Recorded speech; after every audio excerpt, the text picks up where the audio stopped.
దళితులు, గిరిజనులు, బీసీలు, మైనార్టీలు దైవంగా పూజించే డాక్టర్ బిఆర్ అంబేద్కర్ను బీజేపీ అవమానించిందంటూ AP PCC chief YS Sharmila మండిపడ్డారు.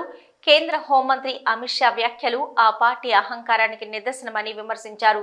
అంబేద్కర్పై వ్యాఖ్యలతో దళితులు, గిరిజనుల మనోభావాలను అమిత్ షా దెబ్బతీశారని ఆరోపించారు.